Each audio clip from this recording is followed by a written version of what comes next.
68వ శ్లోకం అన్నమాట. దీని ఒకసారి చూద్దాం. తస్మాత్ సర్వ ప్రయత్నేన భవబంధ విముక్తయే త్వయిరేవ యత్నః కర్తవ్యో రోగాదాభివ పండితః. ఈ శ్లోకాన్ని 2-3 సార్లు బాగా మనం వివరణ చేసుకున్నాం. మళ్ళీ గుర్తు చేసుకోవడానికి చెప్పుకోవటం జరుగుతుంది. అంటే రోగాదవివ పండితై, పండితుడికైనా పామరుడికైనా సరే ఏదైనా శరీరానికి సంబంధించినటువంటి రోగం వచ్చిందంటే ఏం చేస్తారు? రోగ విముక్తి కోసం సర్వ విధాల ప్రయత్నం చేస్తారు. అట్టి మాదిరిగా శరీరం ఏదైతే వచ్చిందో అది రోగం, దాన్ని వదిలించుకోవటానికి తస్మాత్ సర్వ ప్రయత్నేన, అంటే మీకు ఎంత తెలివి ఉందో, ఎంత శక్తి సామర్థ్యాలు ఉన్నాయో అవన్నీ కూడా భవబంధ విముక్తియే. ఈ భవబంధ విముక్తి కోసమే ఉపయోగించబడతాయి. అంటే మనకి చక్కగా డబ్బు సంపాదించడం కోసమో, పిల్లల భవిష్యత్తు కోసమో, ఇంకా ఎవరెవరి కోసమో, దేని కోసమో మన శక్తులన్నింటినీ ఉపయోగిస్తూ ఉన్నాం. ఇక్కడ ఏమంటున్నాడు అతను? ఎప్పుడు చెయ్యాలి పని? తస్మాత్ సర్వ ప్రయత్నేన, నీకు ఎన్ని రకాల అవకాశాలు ఉన్నాయో అన్ని అవకాశాలని కూడా అన్ని వైపుల నుంచి కూడా ప్రయత్నం చేసి భవబంధ విముక్తయే. బంధం అంటే తగులుకుంది మనకి శరీరం. భవం అంటేను శరీరం పోతుంది కదండి, రేపు మాపం ఇంకెందుకు దాని గురించి ప్రయత్నం చేయడం అంటే పోయినా కూడా మళ్ళీ తగులుకుంటే దానికి భవం అని పేరు. అంటే మళ్ళీ రాకుండా ఉండడానికి ప్రయత్నం చేయాలి. ఇప్పుడు ఆల్రెడీ వచ్చింది, తగులుకుంది, దానివల్ల మనం ఏయో ఒకప్పుడు సుఖంగా బాగున్నట్టు అనిపించుంటుంది, కానీ అన్నిసార్లు అలా ఉండదు. అందుచేత భావము అంటే మళ్ళీ తీసుకొచ్చి పెడుతుంది. అంటే మనం కర్మలు చేస్తున్నాము, పుణ్యమో పాపమో, ఆ కర్మ ఫలాలకు అనిపించడానికి మళ్ళీ స్వర్గమో నరకమో తిరిగి వచ్చి మళ్ళీ ఇక్కడ మనిషిగానో పశువుగానో మళ్ళీ పుట్టవలసి వస్తుంది. అందుచేత సర్వ ప్రయత్నేన, అన్ని ప్రయత్నాలని కూడా దీని మీదకే ఉపయోగించకుండా నీ తెలివిని, నీ ప్రయత్నాన్ని, నీ శక్తి సామర్థ్యాలు స్థైర్యేవ యత్నః కర్తవ్యో. అంటే కర్తవ్యం ఏంటంటే ఇక్కడ ఈ పిల్లలను ఉద్యోగాలు వేయించడము, చదివించడము, డబ్బులు సంపాదించడము, పేరు తెచ్చుకోవటం అనుకుంటున్నాడు. స్థైర్యేవ యత్న కర్తవ్యం. ఇది నీ కర్తవ్యం అనుకుంటున్నావురా సన్నాజీ. ఇది అనేక వందల వేల జన్మలలో ఒక జన్మ. ఆ జన్మ గురించి ఆలోచిస్తున్నావు నువ్వు. అది ఉడుక్కుని ఊడిపోద్ది రేపు మాపో. ఇది కాదు నీ ప్రయత్నం. స్థైర్యేవ యత్న కర్తవ్యో, ఇది కాదు. అంటే రేపు మళ్ళీ రాకుండా ఉండడానికే నువ్వు ప్రయత్నం చెయ్యాలి. అంటే ఎలాంటి ప్రయత్నం అంటే కడుపు నొప్పి వచ్చేసి గిలగిలా తన్నుకుపోతున్నాడు అనుకోండి, వెంటనే దాన్ని విముక్తికి ఎలాగైతే ప్రయత్నం చేస్తాడో ఆ తర్వాత ఆలోచిస్తాడు దేని గురించి అన్నా సరే, ముందు ఆ బాధ పోవాలి. అదే మాదిరిగా ఈ భవబంధాన్ని, అంటే రేపు రాకుండా తగులుకోవటానికి సంబంధించినటువంటి విషయాన్ని గట్టిగా తెలుసుకోవాలి. అకృత్వ దృశ్య విలయమజ్ఞాత్వ తత్వమాత్మన. నీ స్వరూపం ఉంది, అది చైతన్య స్వరూపం. అది విలయం చెందదు, నశించదు, నిత్యము ఉండేటటువంటి స్వరూపం.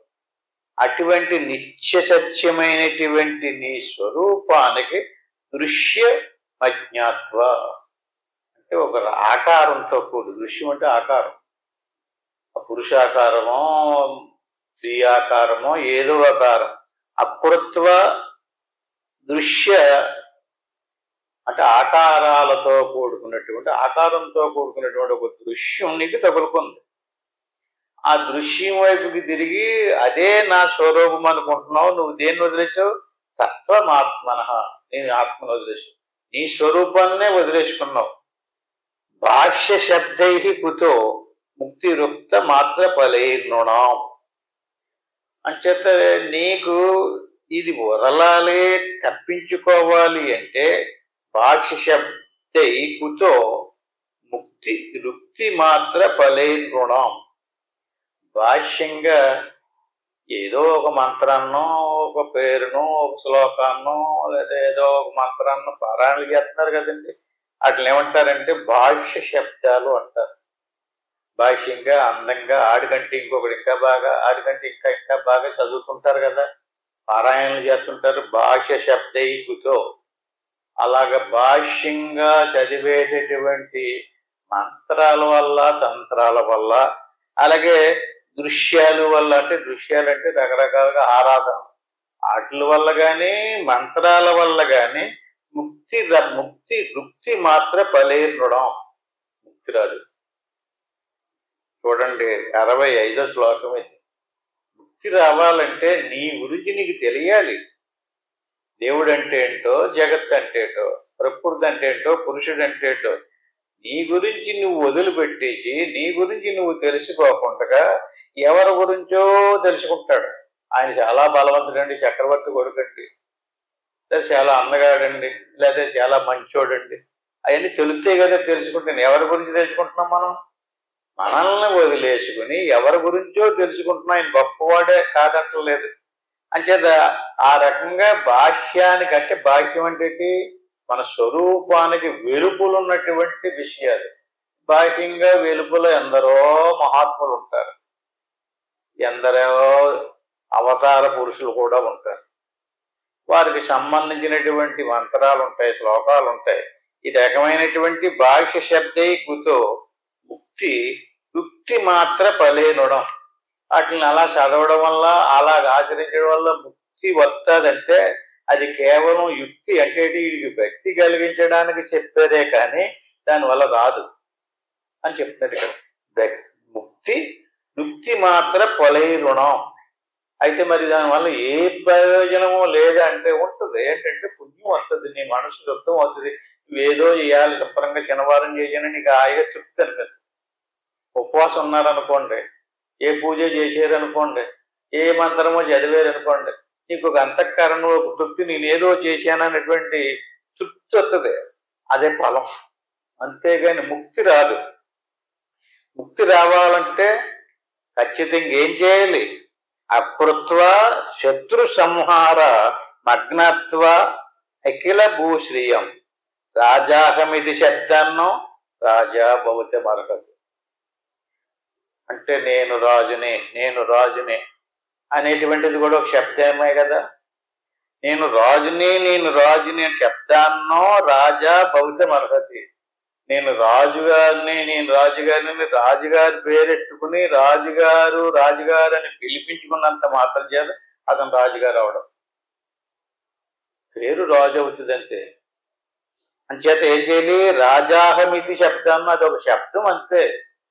అట్టి మాదిరిగా లోకంలో ఒక్కొక్క దేవత గురించి ఒక్కో రకమైనటువంటి శబ్దాలతో కూడుకున్నటువంటి పదాలు ఉన్నాయి.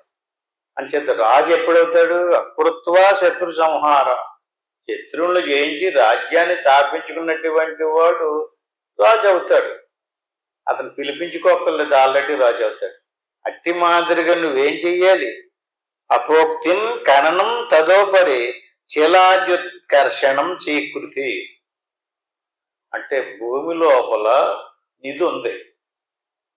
అపోక్తం కననం తదోపరి శిలాజుత్కర్షణం చీకృతి. అంటే దాని కింద ఉన్నటువంటి మట్టి ఉండొచ్చు, రాళ్ళు ఉండొచ్చు. శిలలు అంటే రాళ్ళు లేక మట్టి.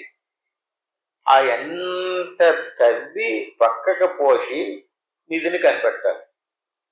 అలా కనిపెట్టకుండా అక్కడ కూర్చుని నేను ధనవంతుణ్ణి, నాకు నిధి ఉంది, నాకు నిధి ఉంది, నేను చాలా కోటీశ్వరిని, నిధి నాకు దొరికిందని నువ్వు తలపోతే విక్షేపశ్యమక్షేతే విక్షేపశ్యమపేక్షేతే నహి బహి శబ్దయిస్తూ నిర్గచ్చతి. నీకు నిధి లభించదు. నువ్వు చదవడం వల్ల నిధి లభించదు. నిధి ఉంది నిజమే, ఎక్కడుందో కూడా తెలిసింది. దాన్ని ఎలా తవ్వి తీయాలో కూడా తెలుసుకున్నారు ఎవరో మహానుభావాన్ని పట్టుకుని. ఏం చెయ్యాలి? తవ్వాలి. ఆ రాళ్ళు రప్పలు అన్ని బయటికి పోసేసి నిధిని కనిపెట్టాలి. నిధిని తీసుకున్నప్పుడు నువ్వు ధనవంతుడు అవుతావు. నువ్వు ప్రయత్నం చేయకుండా, ఏ ప్రయత్నం చేయకుండా బాహ్యంలోకి తిరిగిపోయి నిక్షేపశ్యం అపేక్షతే, కోరుకుంది, అపేక్ష ఉంది, ధనం నాకే దొరకాలి, ఎవరికి దొరకకూడదు, నేనే సంపాదించుకోవాలంటున్నావు, అక్కడికి వచ్చి కాపలా కాస్తున్నావు, కానీ ఏం చేస్తలేదు, దానికి సంబంధించినటువంటి ప్రయత్నం చేతలేదు. బ్రహ్మ విదోపదేశ మననం ధ్యానాభిర్లభ్యతే. మరి ఆ నిధి ఎలా లభించదు? నీ లోపలే ఉందా నిధి. అది నీకు తెలిసింది, అది నీకు దొరికింది అంటే నీకు భవబంధ విమోక్షణాతు, మళ్ళీ నీకు జన్మ రాదు, నువ్వు చిదానంద స్వరూపంతో మోక్షాన్ని పొందుతావు. ఏం చేయాలి? తద్వద్బ్రహ్మ విధోపదేశం, దానికి సంబంధించినటువంటి గురువు దగ్గరికి వెళ్ళి తద్వద్బ్రహ్మ విధోపదేశం. ఏ ఉపదేశం పొందాలి? ఎవరో గురించో కాదు, ఏదో శబ్దాలను ఉచ్చరించడం, మంత్రాలను చదవటం, గుళ్ళు చుట్టూరు తిరగటం గట్ట కాదు. అంటే అది తిరిగితే తిరగండి, కానీ ఏం చేయాలి? తద్వద్బ్రహ్మ విధోపదేశం. విశ్వానికంతటికి మూలంలో బ్రహ్మం ఉంది, అది చైతన్య స్వరూపం. అటువంటి చైతన్య స్వరూపంలో ప్రకృతి ఆవహించింది. ప్రకృతి నామరూపాలతో దృశ్య సముదాయంతో కప్పింది. దృశ్య సముదాయంతో కప్పినటువంటి ఈ ప్రపంచ విషయ వస్తువులన్నీ కూడా ఆ బ్రహ్మం యొక్క ప్రకాశంతోనే ప్రకాశించబడుతుంది. ప్రపంచం ప్రకాశించబడుతుందంటే దానికి ఆత్మ లేకపోతే ప్రకాశించబడదు, అది ఉత్తు దృశ్యం అయిపోద్ది. అంటే ఆత్మ ప్రకాశంతో ప్రకాశించబడుతుంది. అంటే దృశ్యాన్ని తొలగితే బ్రహ్మం తెలియబడుతుంది. అదే బ్రహ్మము సమస్త జీవరాశుల లోపల ఆత్మరూపంలో ఉంది. అంటే ప్రపంచం బయటికి వెళ్ళి బాహ్యంలోకి వెళ్ళి ఒక్కొక్క దాన్ని తొలగించడం సాధ్యం కాదు. అందుకని మన లోపలికి తిరిగి ఒక్కొక్క దాన్ని, ఇది స్థూల శరీరము, ఇది సూక్ష్మ శరీరము, ఇది కారణ శరీరము, ఇవి జ్ఞానేంద్రియాలు, ఇవి అంతరేంద్రియాలు, ఇవి ప్రాణాలు అంటూ ఒక్కొక్కటే తొలగితే, అంటే నిక్షేపాన్ని సంపాదించడానికి ఎలాగైతే తవ్వి అన్ని పక్కకు పోతారో అట్టి మాదిరి వీటిని పక్కకు తొయ్యాలి. ఇది కాదని అలాగేం చెయ్యాలి? తద్వద్బ్రహ్మ విధోపదేశం, బ్రహ్మోపదేశము పొంది మనన ధ్యానాది బిర్లభ్యత. అది ఎలా లభించితే నిరంతరము ఇది కాదు ఏది ఆ బ్రహ్మము నాలో, ఏది ఆ బ్రహ్మము నాలో ఎక్కడుంది, ఎలా ఉంది, దాన్ని నేను కనిపెట్టాలని నిరంతరము ఈ దృశ్య సముదాయాన్ని అంతా తొలగించి ధ్యానంతో లభించదట. ఇంక ఏ రకంగానే కూడా ఆ బ్రహ్మము నీలో ఉన్నటువంటి ఆ బ్రహ్మము ఆత్మరూపంలోనే ఉంది, అది నీకు స్వస్వరూపంగానే ఉంది. అది నీకు లభించాలంటే తొలగాలి. మాయాకార్యాది తిరోహితం స్వయమమలం తత్వం నరుక్తిభి. అంచేత నీ స్వరూపాన్ని నువ్వు దర్శించినప్పుడు నిధి దొరికిన తర్వాత అంతా కూడా దాన్ని కప్పినటువంటి దాన్ని ఎందుకు పరికరాని కింద ఎలా వదిలేస్తావో అట్టి మాదిరిగా మాయా కార్య తిరోహితం, ఇది మళ్ళీ నువ్వు తొలగించినప్పటికీ కూడా తప్పుతానే ఉంటుంది, మళ్ళీ వచ్చేస్తుంటది. ఇది నా పిల్లోడు, ఇది నా పిల్ల, ఇది నా మనవడు, నా మనవరాలు, ఇదంతా మాయా కార్య తిరోహితం. తిరోహితం అంటే మళ్ళీ వస్తుంటది. మళ్ళీ వస్తుంటే నువ్వు ఇది కాదు, ఇది మాయా, ఇదంతా ప్రకృతికి సంబంధించింది, దృశ్యానికి సంబంధించిందని ఇంతకు ముందే తీసే కదా. ఇయ్యి తప్పినప్పుడు మట్టి వేళ పడిపోతుంటాయి. తవ్వి పైన పోసిన దాన్నే మళ్ళీ లోపలికి కప్పెట్టేస్తుంటది. అలాగే నిధిని తీసేటప్పుడు కూడా అంతే. అట్టి మాదిరిగా అంత తొలగించుకుని లోపలికి వెళ్ళేటప్పుడు మళ్ళీ ఏదేది తొలగించాడో, ఇది నేను కాదు, ఇది నాది కాదు, ఇది సంసారానికి సంబంధించింది, ఇది భాగ్యానికి సంబంధించింది, ఇది భార్య పిల్లలకు సంబంధించింది అంటూ పక్కకు పెట్టాడు కదా. మళ్ళీ తిరోహితం అయ్యే వస్తుంటాయి. ఎలాగైతే నీదే అయ్యేటప్పుడు అదే పడిపోయింది తీసిపోసాడు, మళ్ళీ ఎత్తి పోసిందే మళ్ళీ పడిపోతుంటది, పెళ్ళ పడిపోతుంటాయి అంటుంటారు కదా, అలా పడిపోతుంటది. అంచేత స్వయమలం తత్వం నా దుర్యుక్తిభి. అంచేత స్వయంగా నీ అంతటి నీవే బుద్ధి తెచ్చుకుని ఈ అనాత్మ సంబంధమైనటువంటి దృశ్యాన్ని అంతటినీ కూడా తొలగించుకుని సర్వ ప్రయత్నాలు చేసి భవబంధ విముక్తిని పొందాలి. ఈ రకంగా ఎవడైతే పొందుతాడో అటువంటి వాడికి జనన మరణాలు ఉండవు. ఈ రకంగా ఎవడైతే చేశాడో అటువంటి వాడికి కామాన్ని కామరూపి చంచర్యతే కచరో మునికి, అతన్ని ముని లాంటి వాడు అన్నారు. అంటే కామాన్ని కామరూపి అంటే ఏ రకమైనటువంటి దృశ్య సముదాయాన్ని కోరుకోవడం. వస్తువుల్ని కోరుకున్నాడంటే దాన్ని కామం అంటారు. అంటే స్త్రీ పురుష సంబంధమైనది కామం అంటారు సంస్కృతంలో. అంటే ఏ వస్తువును కోరినా కామాన్ని కామరూపి, అతను ఏ రూపమైనా ధరిస్తాడు. కామరూపి అంటే సూక్ష్మ రూపంలో ఉంటాడు. అతను బయటికి కనిపించేటటువంటి స్థూల రూపం మీద అతను దృష్టి ఉండదు.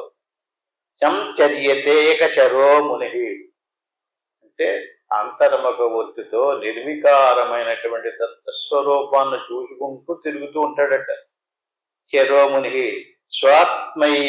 స్వాత్మైనైవ్య సదా తుష్ట, తన స్వరూపంలో మగ్నమైపోయి ఆ ఆనందంలోనే తుష్ట అంటే తృప్తి చెందుంటాడు. బాహ్యంగా మామూలుగానే ఉంటాడు, అందరికీ మామూలుగా పూర్వం ఉన్నట్టుగానే ఉంటుంటాడు. కానీ దృష్టి ఏది మారిపోయింది? పై ఆకారం మారలేదు, ఆకారాన్ని మార్చడం లేదు, పై శరీరాన్ని కాదు మార్చడం, లోపల అతను మార్చక్కలు లేకుండా మార్చిపోయింది. ఏమైపోయింది? సూక్ష్మ రూపం అయిపోయింది, నిర్వికారం అయిపోయింది, సచ్చిదానంద స్వరూపంగా మారిపోయింది. సోహం, అదే నేను, అదే నేను అనే భావంతో సంచర్యతేజ శరోమునికి, అదే భావంతో ఈ ప్రారంభంతో వచ్చినటువంటిది ఊడిపోయేదాకా చరిస్తూ ఉంటాడట. స్వాత్మనైవ సదాతుష్ట స్వయం సర్వాత్మనాస్థిత. అతను తింటాడో తాగుతాడో అన్ని పనులు చేస్తుంటాడు, కానీ కర్మ అంటాడు. తిరుగుతాడు, మసులుతూ ఉంటాడు, అదొక తొడుగు, అది ఊడిపోవాలని చూసుకుంటుంటాడు. అదో సొక్క, అది తగులుకుంది, అది తను కాదు, తనది కూడా కాదు, అది ప్రారంభం వల్ల వచ్చినటువంటి ప్రకృతి యొక్క సముదాయం. దాని నుంచి తన దృష్టిని వేరుపరిచేసుకుని తన స్వస్వరూపమైన దృష్టి పెట్టుకుని కామాన్ని కామరూపి అంటే ఒక్కోసారి స్థూల రూపంగా తిరుగుతుంటాడు, ఒకసారి సూక్ష్మ రూపంగా కూడా తిరుగుతూ ఉంటాడండి. అలా విషయం అంతా సంచరిస్తూ ఉంటాడు. ప్రారంభం అయిపోయింది అనుకోండి, ఆ తగులుకున్నటువంటి దృశ్యం ఎక్కడ దిక్కులు ఊడిపోదు. అప్పుడు అతను దేవుడిలో గడిచిపోయి దేవుడైపో ఉంటాడు. దాన్నే మోక్షం అంటారు. పశిన్ మూడో విద్వాన్ పశిదపి మహారాజ విభవ, పశిద్భ్రాంత్య సౌమ్య క్వచిద జగరాజకాచార కలిత చరత్యేవ ప్రాజ్ఞ సతత పరమానంద సుఖి. బ్రహ్మవేత్త అయినటువంటి మహాపురుషుడు ఒక్కోసారి ఏమీ తెలియలేనటువంటి సింగరోడుగులా ఉంటాడట. మూఢుడుగా ఉంటాడట. మూర్ఖుడు కాదు, మూఢుడుగా ఉంటాడట. మరి ఒక చోట పండితుడిగా ప్రకాశిస్తూ ఉంటాడట. ఒక్కోసారి ఏమీ తెలియలేనోడులా ఉంటాడు, ఒక్కోసారి అన్నీ తెలిసినోడుకులా ఉంటాడు. వేరొక చోట మహారాజ వైభవము గలవాడుగా ఉంటాడు. ఇంకొక చోట భ్రాంతుడిగా, ఏదో భ్రాంతులు ఉన్నట్టుగా. మరి ఇంకో చోట శాంతుడిగా, హాయిగా నిర్మలంగా. వేరొక చోట కొండ శిలువలే నిశ్చలముగా పడి ఉంటాడు, కదలకొండగా. ఇంకొక చోట నిరంతరము ఈ రకంగా పరమానందమగ్నుడే ఉండువాడెవడో అతనే బ్రహ్మనిష్టాపరుడు. ఒక చోట సమ్మానితుడై, మరి ఒక చోట అవమానితుడై, వేరొక చోట అజ్ఞాతముగా అలక్షిత గతియే చరించుకుంటూ ఉంటాడు. నాకు తెలుసు అని ఎక్కడా ప్రసారం చేసుకోడు. అలక్షితుడంటే ఏది కోరడు, ఏది గొప్ప చెప్పుకోడు, ఏ రకంగానే అహంకారం రానివాడు. నిర్మలంగా ఉంటాడు, నిర్వికారంగా ఉంటాడు. ఎవడైతే గొప్ప చెప్పుకోవడానికి చూస్తున్నాడో వాడికి సత్యం తెలియలేదు. ఏది కోరుకుంటున్నాడో వాడికి నిజం తెలియలేదు. వీడు ఏది కోరడు, ఏది వద్దండో, ఏది కావాలండో. నిరంతరము ఏ సచ్చిదానంద స్వరూపమైతే నిరంతరము ఎలుగుపోతూ ప్రకాశంతో దివ్యమైన ఆనందంతో గోచరమైందో ఆ ఆనందంలోనే మనసును లీనం చేసి ఉంటాడు. అతనికి ఏ కర్మ అంటుకోదు, అతనికి ఏం అక్కర్లేదు. అతను ఈ విశ్వానికి అంతటికి ప్రభువు. అతను ఏది కోరక్కర్లేదు. ప్రకృతే అతనికి ఏమేం కావాలో అన్నీ చూస్తుంది. బంటు వలె సాయం చేస్తుంది. అది గొప్ప విశేషం. ఎవడైతే ఆ స్థితిని పట్టుకుని ఉంటాడో వాటికి ప్రకృతి అంతా కూడా అతని స్వాధీనంలోకి వచ్చేస్తుంది. అంచేతే అతను స్వాధీనపరచుకోవటం కాదు, ప్రకృతే స్వాధీనమై అతనికి అన్ని రకాల సపర్యలు చేస్తూ ఉంటుంది. చేత నిర్ధనోపి సదాతుష్టో యశాహవయ మహాబల. అంటే ఒక్కో చోట మహాబలవంతుడిగా ఉంటే ఒక్కో చోట బలహీనుడిగా ఉంటాడు. నిత్య తృప్తోప్య భుంజానం శమ సమదర్శిన. అంటే ఒక్కోసారి నిర్ధనుడు అంటే ఏ జాలి కనికారం లేనివాడుకులాగా ఉంటాడు. ఇంకోసాట సంతుష్టుడై ఉంటాడు. ఒక్కోసారి అసహాయుడై ఉంటాడు. ఒక్కోసారి బలశాలి అయి ఉంటాడు. ఒక్కోసారి భోజనం చేస్తుంటాడు. ఒక్కోసారి భోజనం చేయకుండా ఉపవాసంతో ఉంటుంటాడు. ఈ రకంగా నిత్యతృప్తుడై విశేషముగా చరించుచున్నటువంటి సమదృష్టి గలవాడై ఉంటుంది. ఆత్మజ్ఞానం కలిగినటువంటి మనసుని ఆత్మలో లీనం చేసినటువంటి వాడు బాహ్య సంబంధమైనటువంటి ప్రకృతి విషయాదుల విషయంలో ఏ రకంగానే కూడా సంతోషించడు, దుఃఖించడు, ప్రయత్నం చేయడు. పోగొట్టుకోవాల్సినటువంటి ప్రయత్నం లేదు. ఇప్పుడు దాకా పోగొట్టుకున్నదంతా వదిలించుకోవటమే మన పని. ఈ రకంగా అతి కుర్రవన్న కుర్వాణ శాఖ భోక్త ఫలభోగ్యపి శరీర్యప్య శరీర్యేశ పరిచ్ఛిన్నోపి సర్వగ. అపి కుర్రవన్న ఆ మహానుభావుడు సర్వము అన్నీ చేయిచుండియు నేను చేసినని అండట.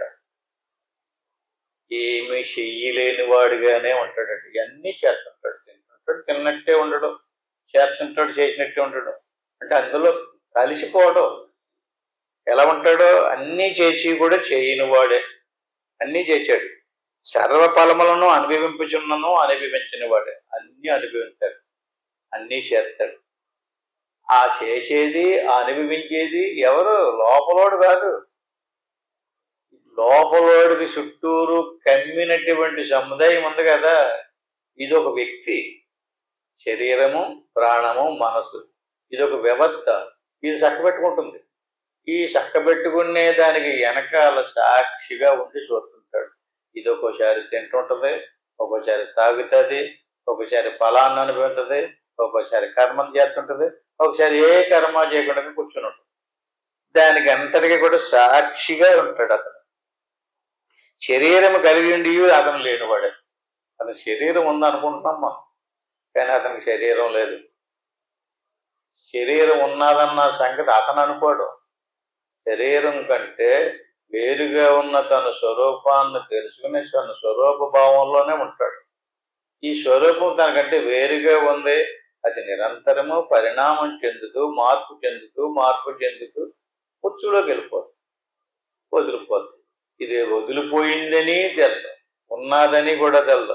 సెపరేట్ అయిపోయాడు అనమాట. మనం చాలాసార్లు ఇంతకుముందు చెప్పుకున్నాం, చింతపండు ఆ కాయ లోపల గుంచి ముగ్గుపోయిన తర్వాత గొల్ల నుంచి వేరుపడిపోతుంది. వేరిపోయినప్పుడు ఆ గొల్లకైనా లోపల గుంజికి సంబంధం ఉండదు. ఆ కాడ పట్టుకుని లేకపోతే సులువుగా ఊడొచ్చారు. అట్టి మాదిరిగా శరీరం నుంచి జీవుడు సెపరేట్ అయిపోతుంది. ఇదంతా పై గొల్ల అంతే. ఆ గొల్ల వేరు, నేను వేరు అనేటువంటి జ్ఞానంలో ఉంటాడు అతను. అంచేత అతను పరిచ్ఛిన్నంగా శరీరాదులతో పరిచ్ఛిన్నమైనటువంటి వ్యక్తిగా గోచరమైనప్పటికీ కూడా అతను పరిచ్ఛిన్నుడు కాదు. యుండియు సర్వవ్యాపియే.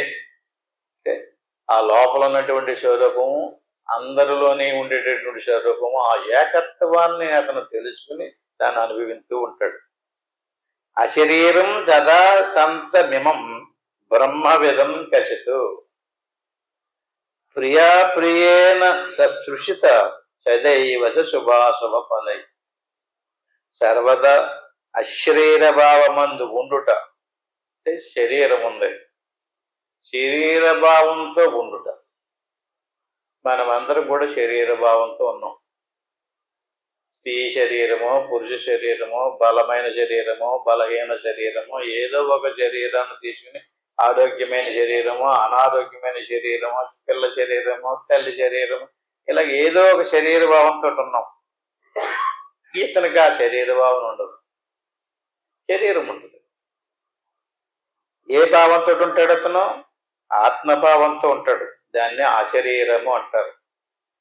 శరీరము లేనటువంటి ఆ లోపల ఏ ఆకారము లేని నిర్వికారమైనటువంటి స్వరూపాన్ని అశరీరము అంటారు. ఆకారంతో కూడుకున్నటువంటి దాన్ని శరీరము అంటారు. ఈ శరీరానికి లోపల అశరీరము.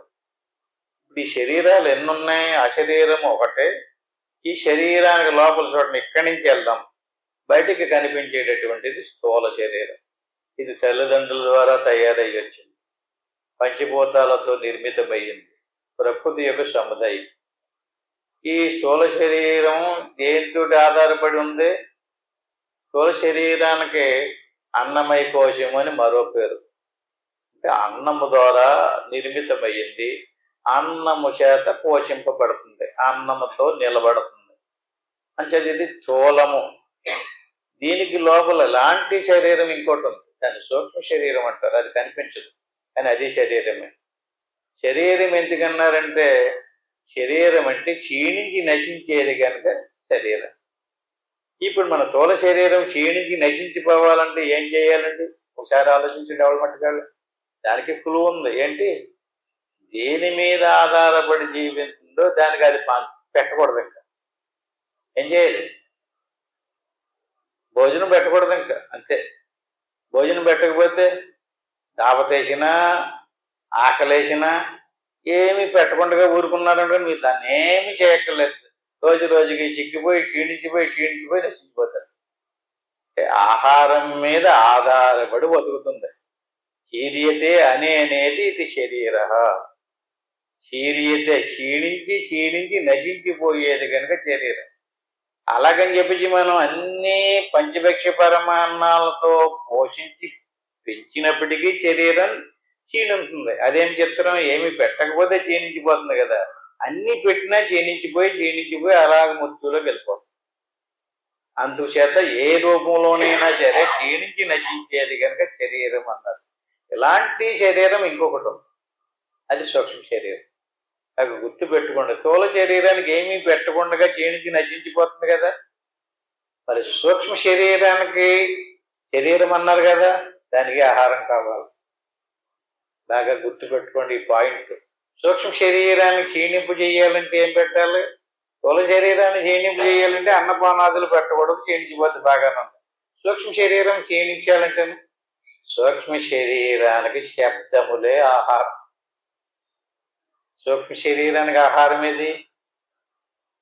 చెవి పెట్టి మరీ వింటుంటారు కదండి. వాళ్ళు ఎలా ఉన్నారు, వీళ్ళు ఎలా ఉన్నారు, వీళ్ళు ఎలా బతుకుతున్నారు, వాళ్ళు ఎలా బతుకుతున్నారు, వీళ్ళు ఎలా తెచ్చుకున్నారు, వాళ్ళది వింటాం కదా. అట్లా ఏమంటారు? ఆ వినినప్పుడు దానికి రెండు నోళ్ళు సూక్ష్మ శరీరానికి, స్థూల శరీరానికి ఒకటే నోరు. రెండు నోళ్ళు? చెవులు. ఎవడైతే చెవుడు వచ్చేసింది అనుకోండి, సూక్ష్మ శరీరం క్షీణించిపోదు, ఏమైనా పడదు, ఏదో ఆ పక్క పోయి కూర్చుంటాడు. ఎవడైతే అందరి విషయాలు తెలుసుకుంటూ ఆహాహా ఓహో అనుకుంటూ వింటున్నాడో, విని తిని శరీరం ఎలా పలుకుతుందో, విని సూక్ష్మ శరీరం అలా పలుకుతుంది. సూక్ష్మ శరీరానికి శబ్దములే ఆహారం. వాళ్ళు అలాగా, ఏళ్ళు ఇలాగా, ఆ ఊరు అలా ఉంది, ఈ ఊరు అలా ఉంది, ఆ ఊళ్ళో ఎంత బాగా భోజనాలు పెట్టారు, ఈ ఊళ్ళో ఎంత మర్యాద చేశారు అని చెప్పుకుంటుంటాం కదండి, వింటుంటాం కదా. ఆ విన్న మాటలన్నీ ఏ రకమైన మాటలైనా సరే సూక్ష్మ శరీరం క్షీణించదు. మీకు సూక్ష్మ శరీరాన్ని క్షీణింప చెయ్యాలని అనుకుంటే ఏకాంతంలోకి వెళ్ళిపోవాలి. ఎందుకంటే ఏమీ వినకూడదండి. ఏదన్నా చెప్పుకుంటున్నారనుకోండి, వాళ్ళకు నమస్కారం పెట్టాలి. చెప్పడానికి వచ్చింది కూడా ఇంక ఆయన ఇవన్నీ ఎంటలేదండి, ఇంకా ఇవన్నీ నాకు వద్దండి, అదేదో మీరు చూసుకోండి అందరు గొడవలో పెట్టుకున్నాడంటే సూక్ష్మ శరీరం ఎంత వృద్ధి చెందుతుందో మీరే చూసుకోండి కావాలంటే. వాళ్ళకి సలహాలు ఇచ్చేసి ఎవరు గొడవ వదలకుండగా దాన్ని అంత డెవలప్మెంట్ చేసేస్తున్నాడంటే ఎంత స్మృతి రూపంలో ఎంత సముదాయం ఎంత పెద్ద ప్రపంచం. స్థూల ప్రపంచం ఉంది కదండి, ప్రపంచం కనపడుతుంది మీకు. ఇక్కడ అనేక దేశాలతో కూడుకున్నటువంటి ప్రపంచం ఉంది కదా, దీని మీద 4 రెట్లు పెద్దదట సూక్ష్మ ప్రపంచం. పాపం ఏమనుకుంటాడంటే అది కనిపించడం లేదు కదా, అది ఉందో లేదో అనుకుంటున్నాడు. కానీ ఆ ప్రపంచం ఎలాంటిది? అది సూక్ష్మం. ఇది కంటికి కనిపించేలాంటిది కదా. కంటికి కనిపించే ప్రపంచం లాంటి 4 రెట్లు పెద్ద ప్రపంచం సూక్ష్మ ప్రపంచం. సూక్ష్మ శరీరంతో కూడినటువంటిది. దాన్ని మనం అంత డెవలప్మెంట్ చేస్తున్నాం. ఆ సూక్ష్మ శరీరంలోనే స్వర్గం ఉంది, సూక్ష్మ శరీరంలోనే నరకం ఉంది, సూక్ష్మ శరీరంలోనే రాక్షసులు ఉన్నారు, సూక్ష్మ శరీరంలోనే దేవతలు ఉన్నారు, సూక్ష్మ శరీరంలోనే పుణ్యాలు ఉన్నాయి, సూక్ష్మ శరీరంలోనే పాపాలు ఉన్నాయి, సూక్ష్మ శరీరంలోనే సుఖాలు ఉన్నాయి, సూక్ష్మ శరీరంలోనే దుఃఖాలు కూడా ఉన్నాయి. మొత్తం ఏది ఉంది అంటున్నాం అవన్నీ సూక్ష్మ శరీరంలో ఉన్నాయే స్థూల శరీరం ద్వారా వ్యక్తం అవుతున్నాయి. బాగా గుర్తుపెట్టుకోండి. సూక్ష్మ శరీరంలో లేనిది స్థూల శరీరంలోకి వ్యక్తం అవుతుంది. మీరు సూక్ష్మ శరీరంలోనే లేనటువంటి వాక్కు స్థూల శరీరం ద్వారా వ్యక్తం చేయలేదు. మీకు తెలియని విషయాన్ని మాట్లాడాలనుకోండి, నాకు తెలియదండి అంటాడు. ఎందుకని? తెలదు, లేదు, అక్కడ లోపల లేదు. లోపల ఉంటేనే ఆ ప్రపంచంలో ఉన్నటువంటి విషయాదులే బయటికి వ్యక్తం చేస్తూ ఉంటాడు. ఆ బయటికి వ్యక్తం చెయ్యాలి అంటే దేని ద్వారా వ్యక్తం చేస్తున్నాడు? వాక్కు ద్వారా వ్యక్తం చేస్తున్నాడు. వాక్కు ద్వారా వ్యక్తం చేసినటువంటి ఆ శబ్దాలని ఎలా గ్రహిస్తున్నాడు అవతలుడు? శ్రోత్రేంద్రియం ద్వారా గ్రహిస్తున్నాడు. అంచేత ఆ సూక్ష్మ శరీరానికి శ్రోత్రేంద్రియమే నోరు. ఆ శ్రోత్రేంద్రియం ద్వారా బయటకి శబ్దాలను వదులుతున్నాడు కదా, ఆ శ్రోత్రేంద్రియమే సూక్ష్మ శరీరానికి యోని. అంటే దృశ్య సముదాయానికి ఉత్పత్తి చేస్తుంది. స్త్రీ పురుష సముదాయం అంతా కూడా ఎలా ఉత్పత్తి అవుతున్నారో యోని మార్గం గుండా అట్టి మాదిరిగా శ్రోత్రేంద్రియం ద్వారా శబ్దాలు వెలువడుతున్నాయి, వాక్కు ద్వారా వెలువడుతున్నాయి, శ్రోత్రేంద్రియం ద్వారా గ్రహిస్తుంది. అంటే శ్రోత్రేంద్రియానికి వాక్కు శ్రోత్రము అంచేత శబ్దం. అది సూక్ష్మ శరీరం క్షీణింపు చేయాలంటే ఎంత దాంట్లోనే మౌనంగా ఉండాలి, మౌనంగా ఉండాలి అంటుంటారు కదా. మౌనంలో ఉండడం దేనికి లాభం? సూక్ష్మ శరీరానికి ఉపవాసం పెట్టడం. స్థూల శరీరానికి ఆహారం పెట్టకుండా ఉంటే ఎలా నీరసపడిపోద్దో అట్టి మాదిరిగా సూక్ష్మ శరీరానికి నీరసం చెయ్యాలి అంటే వినకూడదు, మౌనంలో ఉండాలి. ఈ రోజు ఆదివారం అండి, నేను పూర్తి సోమవారం అండి, లేదా పౌర్ణమి అమావాస్య, మౌనంలో ఉండండి. పొద్దున్న నుంచి సాయంత్రం దాకా తినండి, కడుపు నిండా తినండి, అన్ని పనులు చేయండి, మాట్లాడకండి. ఇంకంతే, మాట్లాడకూడదు. ఏమీ మాట్లాడకుండా మౌనంగా ఉంటే సూక్ష్మ శరీరం రోజు రోజుగా అలా వారానికి ఒక రోజు ఒక మౌనాన్ని పాటించండి. సూక్ష్మ శరీరానికి ఉపవాసం, స్థూల శరీరానికి ఉపవాసం కాదు. విషయా విని ఉత్తితే నిరాహారస్య దేహిన రసవర్జ్యం రసభ్యస్య పరం దృష్ట అనివర్తతే. భగవద్గీతలో చెప్తాడే. ఎందుకని? శరీరానికి నీరస పెట్టేస్తే సూక్ష్మ శరీరం నీరస పడిపోద్ది అనుకుంటారు పాపం భక్తులు. అలా నీరస పడదయ్యా. రసవర్జ్యం రసోభ్యస్య అంటే శరీరానికి రసం అందకపోతే జ్ఞానం తెలుసుకునేటటువంటి శక్తిని కోల్పోతాడు. అంతేగాని నీరసపడి పక్కన పడి ఉంటాడు. అంతేగాని సూక్ష్మ శరీరంతో మాత్రం ప్రపంచం అంతా తిరుగుతూనే ఉంటాడు, కల్పన చేస్తూనే ఉంటుంది. సూక్ష్మ శరీరానికి శబ్దములే ఆహారము. సూక్ష్మ శరీరాన్ని బలహీనపరచాలంటే వినకపోవడమే, మౌనంలో ఉండడమే రాజమార్గం. ఇంక మూడవది కారణ శరీరం. శరీరం అంటే ఏంటో వచ్చింది కనుక కారణ శరీరానికి ఆహారం ఏంటండి? కారణ శరీరానికి మనం కళ్ళు మూసుకుని ఏ అనుకుంటున్నాము, అనుకున్న ప్రతిదానికి సంబంధించినటువంటి ఏదో ఒక ఆకారం వస్తుంది.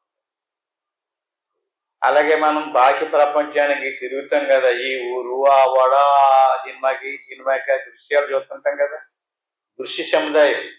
ఆ దృశ్య సముదాయానికి ఆకారాలు ఉంటాయి కదా, ఆ ఆకారాలే కారణ శరీరానికి ఆహారం. దృశ్యాలని చూడకపోతే కారణ శరీరం బలహీనపడిపోతుంది. శబ్దాలు వినకపోతే సూక్ష్మ శరీరం బలహీనపడుతుంది. ఆహారం తినకపోతే స్థూల శరీరం బలహీనపడుతుంది. ఈ స్థూల సూక్ష్మ కారణ శరీరాలు మూడు కూడా ప్రకృతి సముదాయం. అంచేత ఈ మూడు శరీరాల కంటే వేరుగా సూక్ష్మ స్థూల కారణ శరీరాలకి వేరుగా ఇంకొక శరీరం ఉంది. అశరీరం. అశరీరం అశరీరం అంటే శరీరం అంటే ఆకాంది. సూక్ష్మ శరీరం కాదు, కారణ శరీరం కాదు, స్థూల శరీరం కాదు. మరి ఎలాంటిది? శరీరం కాదు. మరి ఎలాగా? అశరీరం సదా సంతమిమం. ఆ అశరీరం అనేటువంటిది ఏదైతే ఉందో అదే ఆత్మ, అదే నేను. అది రాకపోకలు లేనటువంటి నిర్వికారమైనటువంటి సముదాయం. అది నిత్యము ప్రకాశిస్తూ ఉంటుంది. సంతమిమం బ్రహ్మవేదం కసితూ. అది బ్రహ్మమే నాయన. బ్రహ్మం అంటే ఎక్కడో లేదు. స్థూల శరీరం కాదు, సూక్ష్మ శరీరం కాదు, కారణ శరీరము కూడా కాదు. మరి అది ఆ శరీరం ఎలా ఉంటుంది? ఆ శరీరం అంటే అది సదా సంతమిమం, సదా ఎప్పుడు ఉంటుంది. స్థూల శరీరం మెలకులోనే ఉంటుంది, సూక్ష్మ శరీరం స్వప్నంలో ఉంది, కారణ శరీరం సుషుప్తిలో ఉంది. మరి ఇదో అశరీరము సంతత ఎప్పుడు ఉంటుంది. అదే బ్రహ్మ విధం క్వచితు అని తెలుసుకో. అది బ్రహ్మమే అని తెలుసుకో. అది నీలోనే ఉంది, ఎప్పుడు ఉంది. అది శరీరం కాదు. ఈ మూడు రకాల శరీరాలు ఆత్మస్వరూపం కాదు. ప్రియా ప్రియేణ స్పృశిత తదైవ శుభాశుభసలై శుభాశుభ ఫలై.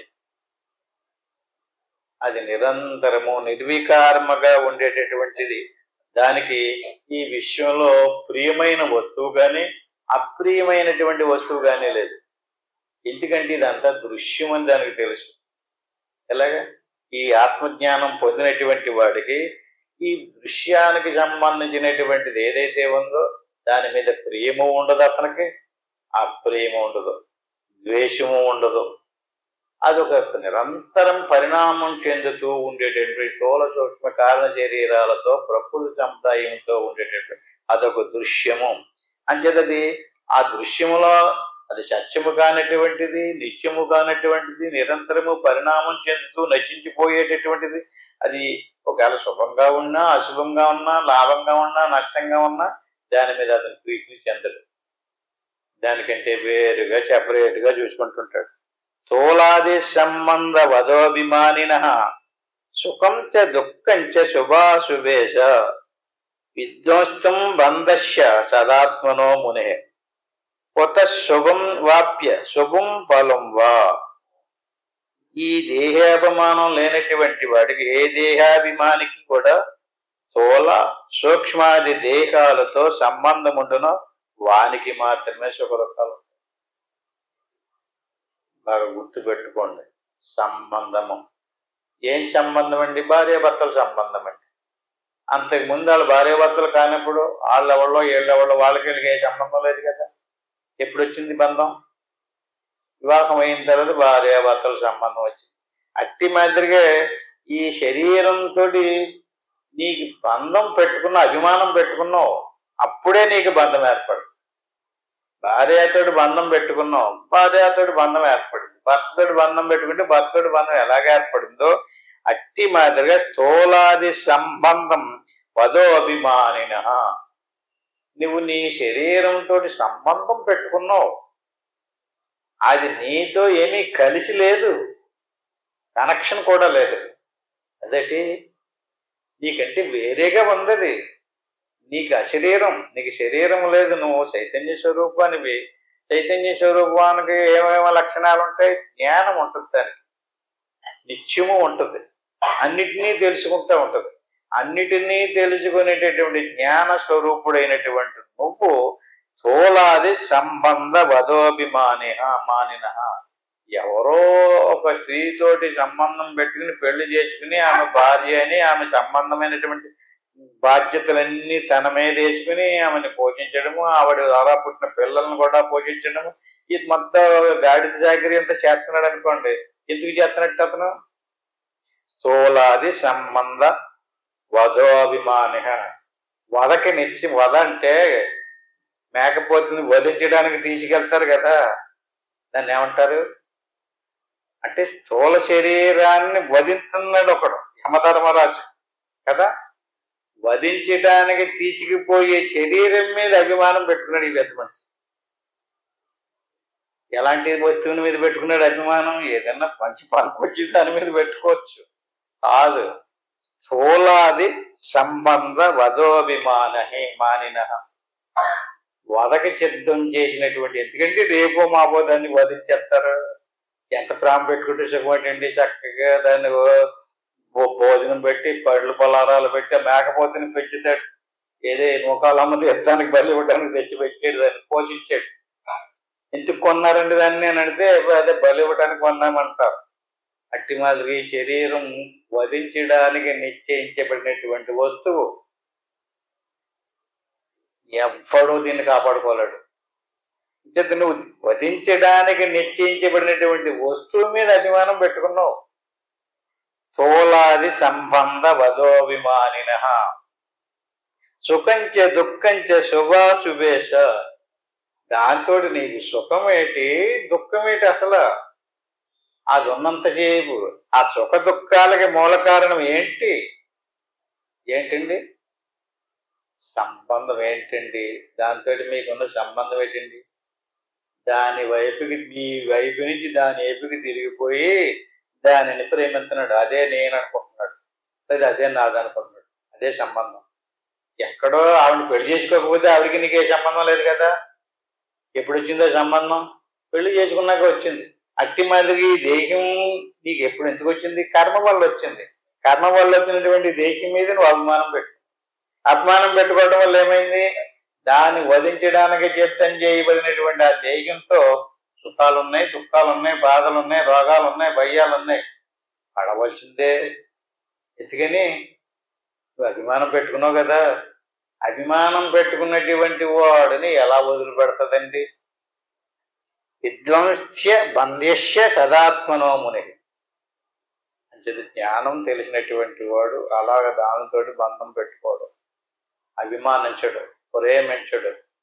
దాన్ని ఎంతగా ప్రేమిస్తున్నాడంటే దాన్ని ఎవడైనా చిన్న మాట అంటే ఎంత కోపం పడిపోతున్నారండి. కర్ర తీసేస్తున్నారు, కర్ర తిప్పేస్తున్నారు. వెనక ముందు ఆలోచించడం లేదు, ఏ మాట అనాలో కూడా తెలుసుకోలేదు. ఎంత విధ్వంసం చేసేస్తున్నారండి. విధ్వస్త బంధస్య సదాత్మనో మునే. అంచేత దాన్ని వేరుపరుచుకుని నీ స్వరూపాన్ని తెలుసుకుని కొత్త శుభం వ్యాప్య శుభం ఫలం వా. అంచేత దానికి సంబంధించినటువంటి ఫలాన్ని ఆశించకో. నీకు నిత్య సుఖం ఉంది, నిత్యానందం ఉంది, సచ్చిదానందం ఉంది. దానితోటి వచ్చే దాని బట్టి తృణమైనటువంటి 2 రోజులు రేప మాపు బలియడానికి తీసిపోయి దాంతో వచ్చే ఆనందంతో గంతులో చేతం పెట్టి నువ్వు అనవసరంగానే. అంచేత కొత్త శుభం వ్యాప్య శుభం ఫలం వా. ఈ శుభాన్ని ఆశించు. ఈ 4 రోజులు పోగొట్ట మళ్ళీ నిరంతరము మారిపోతుంటే ఈలోగా ఏ రోగం వచ్చిందంటే చతికిలు పడిపోతుంటాడు. ఎన్ని రోగాలు వచ్చినా, ఎన్ని బాధలు వచ్చినా, ఎన్ని భయాలు వచ్చినా, ఎన్ని అంగులు పింగులు వచ్చినా, ఎన్ని పేరు కీర్తులు వచ్చినా మోహంలో పడకు. ఇదంతా ఈ వస్తువు ఎలాంటిది? వధించడానికి సిద్ధం చేసినటువంటి, వధక నృత్యం చేసినటువంటి శరీరం. వధించడానికి ఒకడు పెద్ద కత్తి పట్టుకుని కూర్చున్నట్టుగా యమధర్మరాజు గారు రెడీగా ఉన్నాడు.